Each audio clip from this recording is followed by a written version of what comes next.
अस्सलामुअलैकुम जी। आज की वीडियो गोल्डन स्पून एपिसोड 6 पर है। चैनल पर नए हैं जी तो चैनल को सब्सक्राइब कर लें। चलें स्टार्ट करते हैं। पिछले एपिसोड में हमने देखा था कि यूजिन संगचू का गोल्डन स्पून पानी में फेंक देती है, जिसकी वजह से संगचू बहुत ज़्यादा गुस्से में आ जाता है। ये देखकर यूजिन उसको बताती है कि तुम्हें गोल्डन स्पून की ज़रूरत है, इसीलिए तुम गुस्से में आ गए। फिक्र मत करो, तुम्हारा गोल्डन स्पून मेरे पास ही है। वो नकली गोल्डन स्पून था जो मैंने अभी पानी में फेंका। ये सुनकर संगचू की जान में जान आती है। एपिसोड 6 के स्टार्टिंग में हम होंग तायोंग और जूही को देखते हैं, जिन्हें यूजिन का गोल्डन स्पून मिल चुका होता है। दरअसल ये वो गोल्डन स्पून होता है जो कि संगचू का है, लेकिन यूजिन ने चुरा लिया है। अभी ये लोग देख ही रहे होते हैं कि वहाँ पर संगचू की मदर क्लीनिंग के लिए आ जाती हैं और होंग तायोंग और जूही ये देख लेते हैं। संगचू की मदर को यूँ काम करता देख होंग तायोंग को बहुत बुरा लगता है, क्योंकि कहीं ना कहीं वो उसकी मॉम को अपनी मॉम समझता था, लेकिन अब वो होंग तायोंग है, इसीलिए वो सब कुछ भूल चुका होता है। इसके बाद होंग तायोंग और जूही खाने के लिए बैठते हैं। तभी वहाँ पर हम देखते हैं कि यूजिन का फादर संगचू के पेरेंट्स के साथ बहुत बुरा सलूक करता है और उनको बिल्कुल नौकरों की तरह ट्रीट कर रहा होता है, जिसे होंग तायोंग को देखकर बहुत बुरा लगता है। और यही देखकर होंग तायोंग यूजिन के फादर की बहुत इंसल्ट करता है और उनको बताता है कि इन लोगों ने सिर्फ आपसे पैसे उधार लिए थे, जिसकी वजह से आप ये सब कर रहे हैं। अगर लीगली देखा जाए तो आप गलत कर रहे हैं और कानून आपको इसकी सज़ा भी दे सकता है। जिसे सुनकर यूजिन के फादर की बोलती बंद हो जाती है और होंग तायोंग का ये बिहेवियर देखकर जूही को भी बहुत अच्छा लगता है। पर वहीं पर हम देखते हैं कि यूजिन भी आ जाती है और फिर वो होंग तायोंग और जूही को अपने घर देखकर बहुत हैरान होती है और उनसे पूछती है कि आज तुम लोग यहाँ पर कैसे आ गए। लेकिन अब तक होंग तायोंग को बहुत गुस्सा आ चुका होता है, इसीलिए वो वहाँ से जा रहा होता है। लेकिन रास्ते में वो संगचू की मॉम को देखता है, जहाँ पर संगचू की मॉम होंग तायोंग से थैंक्स कहती है और उससे कहती है कि आज जो भी तुमने हमारे लिए किया उसके लिए बहुत शुक्रिया। और वहीं पर जब होंग तायोंग ली संग की मॉम को काम करता देखता है तो उसे और गुस्सा आ जाता है और वो मायूस होकर वहाँ से चला जाता है। वहीं पर जब यूजिन जूही से पूछती है कि तुम यहाँ क्यों आई हो, तभी जूही यूजिन से कहती है कि मैं तुम्हें वार्न करने आई हूँ। संगचू ने कभी भी तुमसे पैसे मांगे नहीं थे, तुमने खुद ही उसको उधार दिए थे और अब तुम उसके पेरेंट्स के साथ ऐसा सलूक कर रही हो। अगर तुमने ये बंद नहीं किया तो मैं लीगली एक्शन लूंगी। ये कहकर वो वहाँ से चली जाती है, जिसे सुनकर यूजिन को भी बहुत ज़्यादा गुस्सा आ जाता है। दूसरी तरफ हम जूही के फादर प्रेसिडेंट ना को देखते हैं, जिनके बेटे की गलती की वजह से उनकी कंपनी को बहुत नुकसान होता है और अब दोसिन ग्रुप उनकी कंपनी को टेक ओवर करने वाला होता है। वहीं पर प्रेसिडेंट ना प्रेसिडेंट हुआंग से मिलने के लिए आते हैं और उनसे कहते हैं कि एक आखिरी बार हमारी कंपनी की हेल्प कीजिए, मैं आपका शुक्रगुजार रहूँगा। लेकिन वहीं पर प्रेसिडेंट हुआंग बहुत ही एरोगेंट तरीके से उनकी मदद करने के इनकार कर देते हैं और कहते हैं कि मैं ऐसी चीज़ में इन्वेस्ट नहीं कर सकता जो मुझे फ़ायदा नहीं दे सकती। ये सुनकर प्रेसिडेंट ना को बहुत गुस्सा आता है और वो गुस्से में कहते हैं कि क्या तुम्हें याद नहीं कि किस तरह तुम्हारे बेटे को कवर किया था मैंने जब यूनाइटेड स्टेट्स में उस पर कत्ल का इल्ज़ाम लगा था। ये सुनकर प्रेसिडेंट हुआंग हंसने लगते हैं और कहते हैं मैं इसी बात का इंतज़ार कर रहा था कि कब तुम अपना एहसान जताने लगोगे। और ये कहकर प्रेसिडेंट हुआंग अपने पास से कुछ पैसे निकाल कर उनको देने लगते हैं, जिसे देखकर प्रेसिडेंट ना को गुस्सा आता है और वो ये देखकर वहाँ से चले जाते हैं। प्रेसिडेंट ना की कंपनी अब दोसिन ग्रुप टेक ओवर करने वाली है, ये खबर हर जगह फैल जाती है और जूही भी इस खबर को देख लेती है और परेशान हो जाती है। लेकिन फिर वहीं पर वो अपने डैड को आते हुए देखती है और उन्हें बताती है कि डैड आपको फिक्र करने की कोई ज़रूरत नहीं, ये मुश्किल भी टल जाएगी। वहीं पर उसके डैड उससे कहते हैं कि बेटा अब तुम्हारी होंग तायोंग से शादी नहीं होगी, तुम यही चाहती थी ना, तो मैंने तुम्हारी इंगेजमेंट तोड़ दी है। अब तुम्हें फिक्र करने की कोई ज़रूरत नहीं और तुम्हें कंपनी की भी फिक्र करने की कोई ज़रूरत नहीं। तुम देखना, इस कंपनी को मैं वापस से खड़ा करूँगा और कभी भी दोसिन ग्रुप का साया इस पर पड़ने नहीं दूंगा। यहाँ पर प्रेसिडेंट ना बहुत ज़्यादा मायूस हो चुके होते हैं और जूही को ये सब कहकर वहाँ से चले जाते हैं। दूसरी तरफ हम देखते हैं कि यूजिन अपने फादर के साथ कहीं पर जाती है और इन दोनों को जाते हुए देखकर संगचू फौरन से यूजिन के घर पर घुस जाता है और अपना गोल्डन स्पून ढूंढना शुरू कर देता है। लेकिन वहीं पर अचानक से यूजिन आ जाती है और वो कहती है मैं जानती थी तुम ऐसा ही करोगे। यूजिन को देखकर भी संगचू नहीं रुकता और अपना स्पून ढूंढना शुरू कर देता है, क्योंकि अब वो बहुत बुरे तरीके से वापस से होंग तायोंग बनना चाहता है और उसे ये गरीब जिंदगी नहीं गुजारनी। लेकिन वहीं पर यूजिन उसको उसका गोल्डन स्पून देने से मना कर देती है, क्योंकि वो संगचू को और तड़पाना चाहती है। उसके बाद हम देखते हैं कि संगचू अपने गोल्डन स्पून की वजह से बहुत परेशान होता है, लेकिन फिर वहीं पर उसके फ्रेंड्स उसको कॉल करके जूही के फादर के बारे में बताते हैं, जिसे सुनकर संगचू भी हैरान रह जाता है। उसके बाद अगले दिन वो जूही के पास जाता है ताकि वो उसका मूड ठीक कर सके सके, और वहाँ पर उसको जाके कहता है चलो आज हम कहीं घूमने चलते हैं, जिसे सुनकर जूही बहुत खुश हो जाती है। उसके बाद संगचू जूही को बहुत अच्छी अच्छी जगहों पर लेके जाता है जहाँ पर जाके जूही का मूड अच्छा हो सके। वो लोग पहले स्ट्रीट सॉन्ग सुनते हैं, उसके बाद साथ में आर्केड जाते हैं और बहुत मज़ा करते हैं, क्योंकि संगचू और जूही पहली बार एक साथ घूमने के लिए आए हुए होते हैं और ये उनके पहली मेमोरीज होती हैं। संगचू ये सब कुछ इसलिए करता है ताकि वो जूही का मूड अच्छा कर सके, और वहीं पर वो सक्सेसफुल हो जाता है। जूही बहुत खुश हो जाती है। उसके बाद हम देखते हैं कि यूजिन का फादर संगचू के पेरेंट्स के पास आता है, जो कि यूजिन के घर के ही सर्वेंट क्वार्टर में रह रहे होते हैं। वहीं पर यूजिन का फादर उनसे बहुत बदतमीजी से कहता है कि मुझे पैसे दो वरना मेरे घर से वापस निकल जाओ, और वो उनको वार्निंग देकर वहाँ से चला जाता है। ये सुनकर उसके पेरेंट्स बहुत परेशान हो जाते हैं और उनके पास पैसे तो नहीं होते, इसीलिए उन्हें अब घर खाली करना ही होता है। वहीं पर हम देखते हैं कि यूजिन के फादर को ये करने के लिए सब कुछ यूजिन ने ही कहा होता है, क्योंकि उसके पता होता है कि उसके पेरेंट्स के पास पैसे तो नहीं है। वो सिर्फ संगचू को उकसाना चाहती है ताकि वो वापस से होंग तायोंग बने और अपने गोल्डन स्पून का इस्तेमाल करे। दूसरी तरफ हम संगचू की फैमिली को देखते हैं, जहाँ पर उसके पेरेंट्स अपने बच्चों को बताते हैं कि हमारे पास सिर्फ 10 दिन है इस घर को खाली करने के लिए, और वरना हमें अपना कर्जा उतारना होगा। ये देखकर उसके बच्चे बहुत परेशान हो जाते हैं और संगचू को पता चल जाता है कि ये सब कुछ यूजिन ने जानबूझकर किया है ताकि वो उसको उकसा सके गोल्डन स्पून यूज़ करने पर। लेकिन संगचू दिल में सोचता है कि मैं ऐसा नहीं करूँगा, और वो सोचता है कि अब मैं शेयर मार्केट में पैसे लगाऊंगा और यही तरीका है जल्द से जल्द पैसे कमाने का। वो अपने जमा किए हुए 2 मिलियन वॉन और अपनी बहन सुनगा के दिए हुए 3 मिलियन वॉन यानी total 5 million won share market में लगा देता है। दूसरी तरफ हम होंग तायोंग और उसके फादर को देखते हैं, जहाँ पर होंग तायोंग अपने फादर से पूछता है कि क्या ये सच है कि आपने मेरी और जूही की एंगेजमेंट तोड़ दी है। तभी उसका फादर उससे कहता है कि हाँ मैंने ऐसा किया है, क्योंकि अब हमें वहाँ से कोई फ़ायदा नहीं होगा।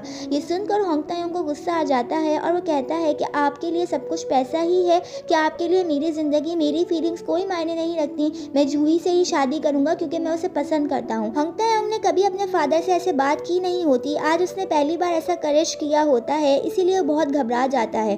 वहीं पर प्रेसिडेंट हुआंग उसे इग्नोर कर वहाँ से चले जाते हैं, और ये सारी चीज़ें जनते और उसकी बहन देख लेते हैं और देखकर बहुत खुश होते हैं, क्योंकि वो तो असल में होंग तायोंग और प्रेसिडेंट हुआंग के बीच में लड़ाई ही करवाना चाहते थे। उसके बाद हम होंग तायोंग को देखते हैं जो कि ड्राइंग कर रहा होता है। वहीं पर उसे यूनाइटेड स्टेट्स में हुए इंसिडेंट की मेमोरीज याद आना शुरू हो जाती हैं, जहाँ पर कुछ बच्चों के ऊपर फायरिंग हुई होती है। होंग तायोंग उस इंसिडेंट को भूल चुका था, लेकिन अब वापस से उसे वो मेमोरीज आ रही होती हैं, जिसे देखकर उसकी तबीयत और भी ज़्यादा ख़राब हो जाती है। दूसरी तरफ हम यूजिन के फादर और संगचू की मदर को देखते हैं, जो कि यूजिन के फादर से रिक्वेस्ट करने आई हुई होती हैं कि उन्हें कुछ और मोहलत दी जाए ताकि वो उनका कर्जा उतार सकें। लेकिन यहीं पर यूजिन का फादर तो बहुत ही ज़्यादा बुरा होता है और वो संगचू की मदर के साथ बदतमीजी करना शुरू कर देता है। और वहाँ पर जब संगचू की मदर अपने आप को सिक्योर नहीं समझती, इसीलिए वो वहाँ से भाग जाती हैं। दूसरी तरफ हम संगचू को देखते हैं, जो कि अपने शेयर्स भरने का इंतज़ार कर रहा होता है, और बिल्कुल ऐसा ही होता है, उसके शेयर्स भर रहे होते हैं। तभी उसका दोस्त उसको कहता है क्या तुम्हें वाकई लगता है ये काम करेगा, क्योंकि तुमने इतने सालों में जो भी जमा किया था वो सब इस पर लगा दिया, अगर ये शेयर्स गिर गए तो तुम्हें बहुत नुकसान होगा। ये सोचकर संगचू भी थोड़ा परेशान हो जाता है, लेकिन फिर जब वो वापस घर आ रहा होता है तो वो अपनी मॉम को भी घर आते हुए देखता है, और वहीं पर वो देखता है कि यूजिन के फादर भी आ जाते हैं और वो फिर से संगचू की मॉम के साथ बदतमीजी करना शुरू कर देते हैं, जहां पर उसकी मॉम उन्हें धक्का देती हैं। ये सब कुछ संगचू देख रहा होता है, और वहीं पर यूजिन का फादर उसकी मॉम के साथ और भी बदतमीजी कर रहा होता है। लेकिन वहीं पर जब संगचू वहां जा रहा होता है तो यूजिन उसको रोक लेती है और उससे कहती है कि अगर तुमने इन्हें मारा भी तो तुम्हीं पर फाइन पड़ेगा, और तुम्हारे पास इस वक्त बिल्कुल पैसे नहीं हैं। ये कहकर यूजिन वहाँ से चली जाती है और अपने फादर को लेकर घर में चली जाती है, और यहाँ पर संगचू अपनी मॉम को देखकर कुछ भी नहीं कर पाता और खुद को बहुत बेबस फील करता है। ये सब कुछ देखकर वो बहुत ज़्यादा मायूस हो जाता है और ड्रिंक करने लगता है, क्योंकि वो खुद को संभाल नहीं पा रहा होता। लेकिन फिर वो वहीं पर देखता है कि वो ओल्ड ग्रैनी जिसने उसको गोल्डन स्पून दिया था वो उसके सामने बैठी हुई होती हैं, और वो उससे कहती हैं कि अब तुम्हारे पास वक्त नहीं बचा है, अगर तुम्हें वापस से होंग तायोंग बनना है तो तुम्हें अपना गोल्डन स्पून इस्तेमाल करना होगा, वरना तुम अपना ये चांस खो दोगे। ये कहकर वो ओल्ड ग्रैनी वहाँ से गायब हो जाती हैं, और ये सब कुछ देखकर संगचू बहुत कंफ्यूज हो जाता है और वो सोचता है कि अब अब मुझे क्या करना चाहिए, क्या मुझे वापस से होंग तायोंग बन जाना चाहिए। दूसरी तरफ हम होंग तायोंग को देखते हैं जो कि यूएस में हुए हादसे के बारे में सर्च कर रहा होता है, लेकिन नेट पे उसे कोई भी चीज़ नहीं मिलती। वहीं पर मंकी उसको बताता है कि अगर आपको कोई भी चीज़ ढूंढनी है तो आपको नेट पर नहीं मिलेगी, क्योंकि प्रेसिडेंट हुआंग ने नेट पर से सारी चीज़ें ख़त्म करवा दी हैं। अगर आपको कुछ ढूंढना है तो शायद आपकी स्टेप मदर के रूम में कुछ मिल जाए, क्योंकि एक वही है जो आपसे रिलेटेड हर चीज़ संभाल कर रखती हैं। तभी होंग तायोंग अपनी स्टेप मदर के रूम के अंदर जाने का फैसला करता है और वहीं पर उसकी स्टेप मदर यानी कि मिस यंग शिन जब अपने रूम से निकल कर जा रही होती हैं, तभी होंग तायोंग उनके रूम में चला जाता है और मंकी बाहर खड़े होकर गार्ड कर रहा होता है। होंग तायोंग अपनी स्टेप मदर के रूम में हर जगह छांटी कर लेता है, लेकिन उसे कुछ नहीं मिलता। लेकिन अब फाइनली उसे एक फाइल मिल जाती है जिसमें यूएस में हुए इंसिडेंट के बारे में हर चीज़ लिखी होती है। लेकिन फिर वहीं पर हम देखते हैं कि मिस यंग शिन वापस से आ जाती हैं, जिन्हें देखकर मंकी घबरा जाता है। तभी मिस यंग शिन मंकी से पूछती है कि तुम मेरे रूम के बाहर क्या कर रहे हो। तभी मंकी उनको बहाना बनाकर कहता है कि मैं आपसे बात करने आया था, लेकिन आप चली गई, बस मैं जा ही रहा था। लेकिन जब मिस यंग शिन अपने रूम में जा रही होती हैं, ये देखकर मंकी दरवाजे को ज़ोर से पटकता है, जिससे होंग तायोंग को पता चल जाता है कि कोई आ गया है, इसीलिए वो छुप जाता है। वहीं पर मिस यंग शिन अपने रूम में जाती हैं और कहती हैं मैं तो अपना फ़ोन भूल ही गई थी।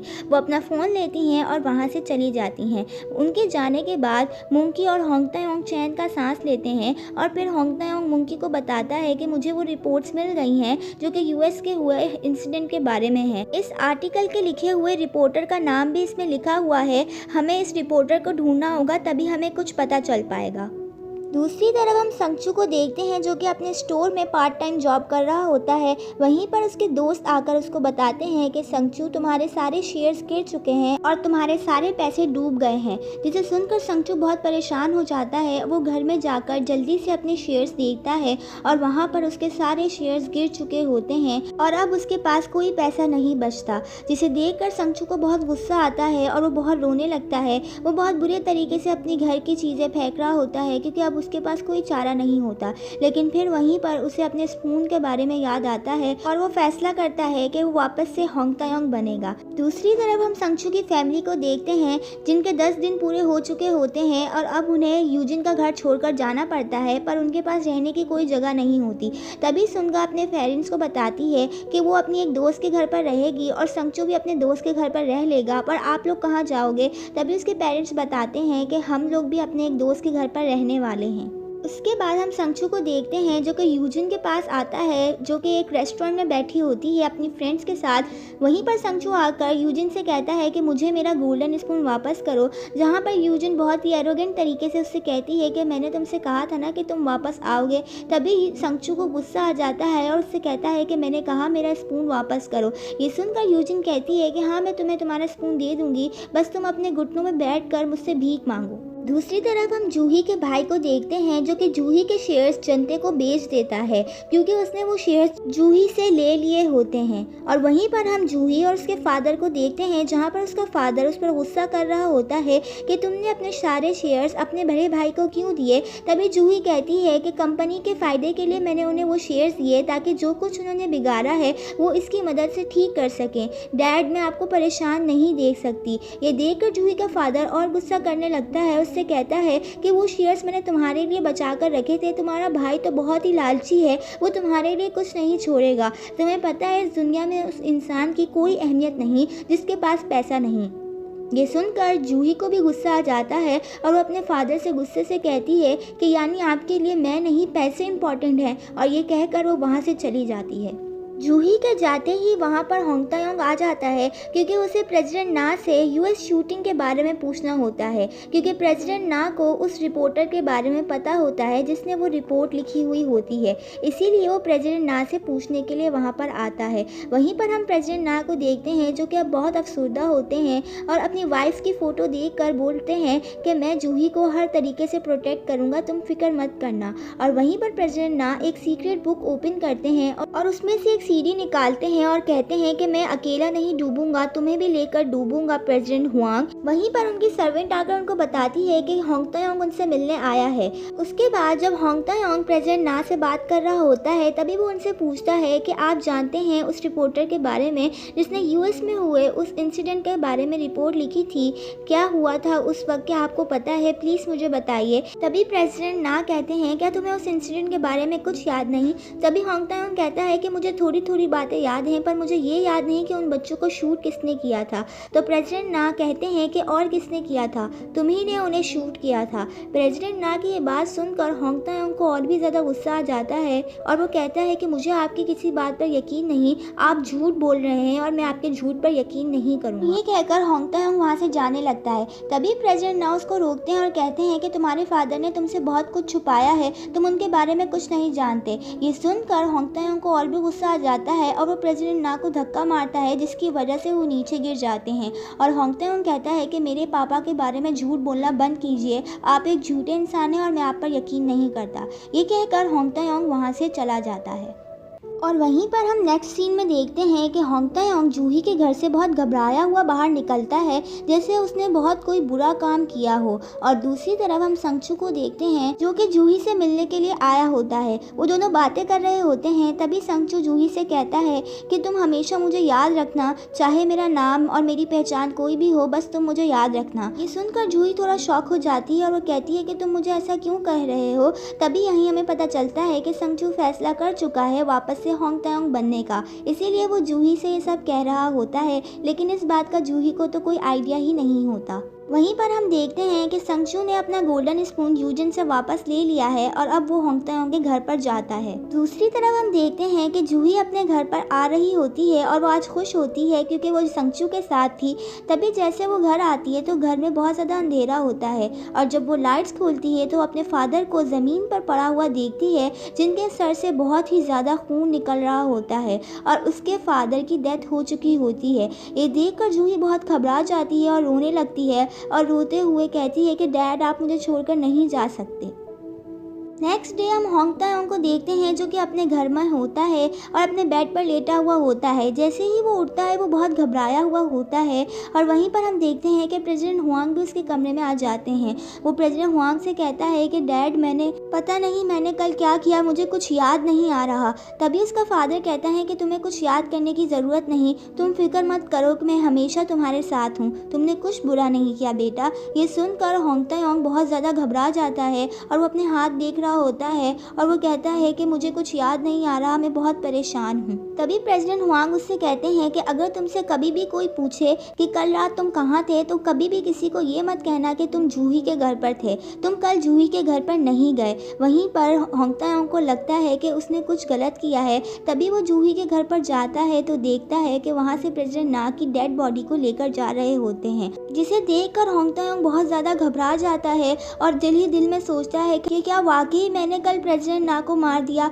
मैं ऐसा नहीं कर सकता, क्या मैं एक मर्डरर हूँ। ये सब सोचकर वो रोड के बीच में खड़ा हो जाता है और कहता है कि अब मैं खुदकुशी कर लूँगा, क्योंकि वो एक मर्डरर नहीं बनना चाहता था। लेकिन वहीं पर यूजिन आ जाती है और वो होंग तायोंग को बचा लेती है और वो कहती है कि तुम क्या कर रहे हो। तभी होंग तायोंग उससे कहता है कि नहीं मैं ऐसा नहीं कर सकता, मुझे मरने दो यूजिन। तभी यूजिन उसके मुंह पर थप्पड़ मारती है और उसे होश में लाने की कोशिश करती है और कहती है कि तुम ऐसा नहीं कर सकते, तुम अपनी जान नहीं दे सकते। दूसरी तरफ हम संगचू को देखते हैं जो कि अपने गोल्डन स्पून के साथ होंग तायोंग के घर पर आ जाता है, लेकिन सिक्योरिटी उसको अंदर नहीं आने देती, इसीलिए वो सिक्योरिटी से भागता हुआ अंदर आ जाता है और वहीं पर एक मेड के हाथ से खाना लेकर अपने गोल्डन स्पून से खाना खाना शुरू कर देता है। वहीं पर मंकी आकर संगचू को रोकने लगता है, लेकिन जैसे ही संगचू गोल्डन स्पून से खाना खा लेता है तभी मंकी उसको कहता है कि सर आप यहाँ पर क्या कर रहे हैं। और यहीं हमें पता चलता है कि संगचू वापस से होंग तायोंग बन गया है और इनके कैरेक्टर्स दोबारा से स्विच हो चुके हैं।